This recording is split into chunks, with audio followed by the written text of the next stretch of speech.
Hello students, welcome to Lok Satta Yashasvi Bhava.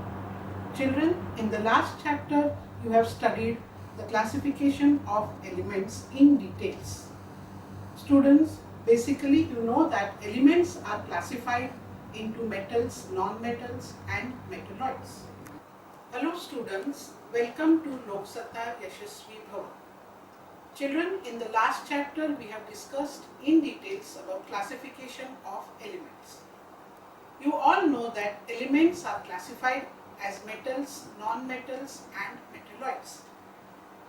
In next chapter we are studying in details about the properties of these metals and non-metals. Let us first discuss the physical properties of these metals and non-metals. First, the physical properties of metals. Metals are generally found in solid state except mercury and gallium, which are in the liquid state. They have luster, that is, they shine. Metals can be drawn into thin sheets by hammering, and which is called as the property of malleability. Metals possess the property of ductility, that is, they can be drawn into thin wires.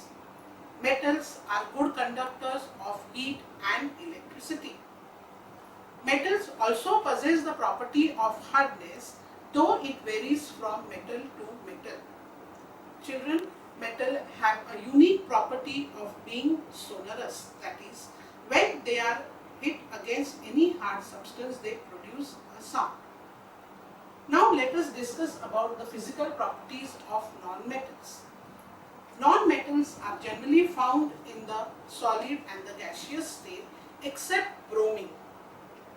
Non-metals do not possess luster, but example, iodine crystals and diamond, which is an allotropic form of carbon, do have shine. Non-metals do not conduct electricity except graphite. Non-metals are generally not hard, but carbon, which is again the allotropic form of diamond, which is the allotropic form of carbon, possess the property of hardness. Children, you must have noticed that all the properties that we have discussed are having some or the other exception. So to be more clear about metals, let us discuss the chemical properties for the same so that you understand more about these metals. First, let us start with the reaction of metals with oxygen. To begin with the chemical properties and to understand them, first you have to study this reactivity series thoroughly. Only then you will be able to write anything with regard to the chemical properties. You will see that this reactivity series has certain metals in a particular order beginning from potassium to gold. These metals are arranged in the decreasing order of reactivity, which means sodium and potassium are the most reactive metals, whereas gold and silver are the most unreactive metals. Now let us begin with the chemical properties. First, the reaction of metals with oxygen. Sodium and potassium being the most reactive element, whereas gold and silver are the most unreactive elements. Let us now study in details the reaction of metals with oxygen. Sodium and potassium being most reactive, they vigorously combine with the atmospheric oxygen at the room temperature to produce the respective oxide. Hence, sodium is always kept under kerosene. Children, please underline this because it will be asked anywhere in the give reason for 2 marks. Now, these metal oxides that are formed, some of the metal oxides, they dissolve in water. For example, sodium oxide dissolves in water to form the respective alkali, that is sodium hydroxide. Similarly, potassium oxide, when reacts with water, it will form potassium hydroxide. Whereas all the remaining metals, they do not dissolve in water, but their reactivity of oxygen gives the respective oxides, like Magnesium combines with oxygen to give magnesium oxide, but this does not happen at room temperature. Instead, you take a magnesium ribbon and burn it in the air, you get a white powder of magnesium oxide. Similarly, as you go down the series, aluminium, zinc, iron, lead, copper, they do not react even on heating, but they have to be heated strongly to form their respective oxides, which are insoluble in water except for sodium and potassium. They dissolve in water to form their respective hydroxides, that is, sodium oxide reacts with water to form sodium hydroxide and potassium oxide reacts with water to form potassium hydroxide. Now let us see reaction of metals with water. Most of the metals react with water to form respective hydroxides, whereas few of the metals react with water to form their respective oxides. Example, sodium reacts with water to form sodium hydroxide and hydrogen gas is liberated. The reaction is so vigorous, the heat evolved is tremendous, hence this is an exothermic reaction in which hydrogen immediately catches fire. As you go down the series, remaining metals will react with water to form the hydroxides, where the hydrogen gas does not catch fire because the heat evolved is not enough. For example, calcium will react with water to form calcium hydroxide, which floats on the water because whatever hydrogen gas is liberated, these molecules they stick to the calcium metal and makes it float on the water. Similar is with the magnesium. Here also hydrogen is liberated, which the hydrogen molecules stick to the magnesium and floats over the water. This also, children, keep in mind, you may get a give reason for 2 marks here. Now the remaining metals which are there in the, as you go downwards, like aluminium, zinc, iron, copper, all these metals react with water in such a way that they produce their respective oxides evolving hydrogen gas. These metals react only when the steam is passed over them and the hydrogen is liberated in the process. Now let us discuss reaction of metals with acids. Metals react with acids to give respective metal chlorides and hydrogen gas is liberated, but again the reactivity goes on decreasing from top to bottom. For example, magnesium will react with hydrochloric acid to give magnesium chloride and hydrogen gas is liberated. When the reaction takes place, you can see the bubbles of hydrogen that are released. Aluminium reacts with HCl to give aluminium chloride and hydrogen. Similarly, you can mix acid with the remaining metals and observe the release of this hydrogen gas. You will notice that the magnesium metal reacts more vigorously as compared to zinc. Children, as we go down the series, the reactivity will go on decreasing because you see that the bubble formation of hydrogen gas reduces. Now, metals also reacts with sulfuric acid to give the respective salt with hydrogen. For example, iron reacts with sulfuric acid to give ferrous sulfate plus hydrogen gas is released. Similarly, metals react with other metal salts. Children, you may perform this small experiment under the supervision of your teacher. Take copper sulfate solution in a test tube, add a few iron nails into it. Observe the changes that are taking place. After some time, you will see that the iron nails appear to be brown in color. This is because of the chemical reaction that takes place. Iron being more reactive will displace copper from the compound copper sulfate, and this copper gets deposited on the iron nails. That is why these iron nails appear to be brown in color. Children, now let us see the reaction of metals with non-metals. Before knowing the reaction, let us first see the electronic configuration of metals. For example, sodium, the atomic number is 11, hence its electronic configuration is 2, 8 and 1. It has one electron in its outermost orbit. Now see the non-metal chlorine. Chlorine has atomic number 17 and hence its electronic configuration is 2, 8 and 7. Its valency is 1. Now you will notice here that sodium can easily lose one electron to attain stability.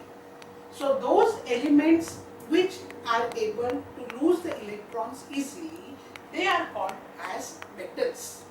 Whereas chlorine, it is easier for chlorine to take one electron to attain stability, which means those elements which accept the electrons to attain stability are called as non-metals.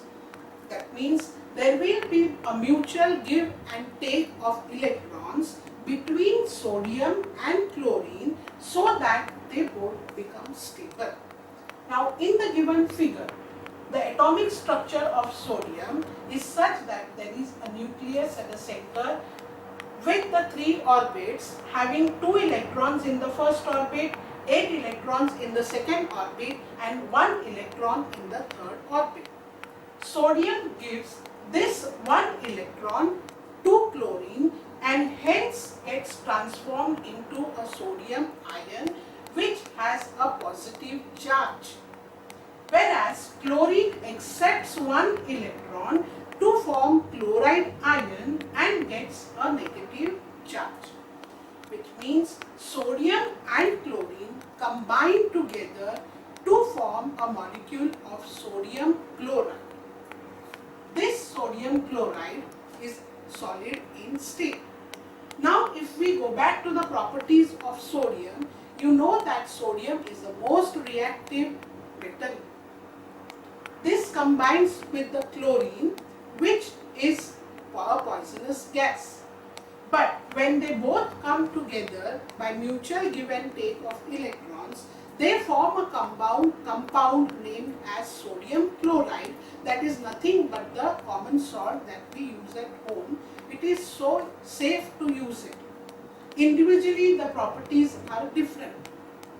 This is how the metals react with the non-metals. So this give and take of electron takes place between the metal and non-metal to form the compounds which are called as electrovalent compounds or the ionic compounds. Children, now let us again go back to the reactivity series to study the extraction of metals. In the reactivity series, those metals which are at the top are called as the metals having high reactivity, whereas metals at the center are the metals with medium reactivity and the metals below are having the low reactivity. Now extraction of metals of high reactivity. Example, sodium, calcium, magnesium and aluminium. Sodium, calcium, magnesium can be extracted from its chlorides in the molten state. Now let us study in details about extraction of aluminium. Before that, let us discuss the extraction of sodium from molten sodium chloride. This is done by the electrolytic reduction process. When the current is passed through the molten sodium chloride, sodium is obtained at cathode and chlorine is obtained at anode. Similar is the case with magnesium. Now let us discuss about the extraction of aluminium. Aluminium has atomic number 13 and hence its electronic configuration is 2, 8 and 3. It is extracted from the ore named as bauxite. This bauxite ore consists of other impurities like sand and silica. The major compound found in bauxite is aluminium oxide, and we are going to extract aluminium from this aluminium oxide, which is also called as alumina. The extraction process is in two steps. The first step is by concentration of bauxite. Bauxite along with the impurities, it is taken in a container called as digester. Here it is being mixed with hot concentrated sodium hydroxide, which reacts with the alumina present in the bauxite at 140 to 150 degrees Celsius to form sodium aluminate. This sodium aluminate is then diluted with water, which brings down the temperature to 50 degrees Celsius to form a precipitate of aluminium hydroxide. This aluminium hydroxide precipitate is then again heated and dried at 1000 degrees Celsius to form alumina, that is Al2O3, and also known as aluminium oxide. Then we go to the next step, that is the electrolytic reduction of alumina. This alumina that is obtained in the first step is taken in a steel container which is in the molten state. To bring down the temperature of alumina from 1000 degrees Celsius, we add certain compounds named as cryolite and fluorspar, which brings down the temperature. This steel container is lined with a carbon cathode, which is connected to the negative. In the electrolyte solution, the carbon anodes are dipped into it, and once the current starts flowing, aluminium is being deposited at the cathode and oxygen is liberated at the anode. Children, now let us study about the extraction of metals with medium reactivity. The metals which are at the center, that is zinc, iron, lead, copper, they belong to the metals having medium reactivity. These metals are found in nature in the form of compounds of sulfides or carbonates. For example, zinc. Zinc is found in nature either combined with sulfur or with a carbonate as zinc sulfide or zinc carbonate. This zinc sulfide is first converted to its oxide, that is zinc oxide, and then zinc oxide will be reduced to zinc by using any reducing agent like carbon. The process where zinc sulfide is heated in excess of air to form zinc oxide is called as the roasting process. Whereas zinc carbonate, it is being heated in limited supply of air and gets reduced to zinc oxide. This process is called as calcination. Once we obtain zinc in its oxide form, then it can easily be extracted as a metal zinc by adding any suitable reducing agent like carbon. Like zinc oxide combines with carbon and gets reduced to zinc and carbon monoxide. Now the elements at the bottom of the series, they are called as the metals of low reactivity. Now let us study the extraction of metals of low reactivity. They are found in nature in the combined state as their sulfides or oxides. For example, copper. Copper is obtained in nature in a compound form of copper sulfide or copper oxide. They can easily be reduced to copper by just heating them in air.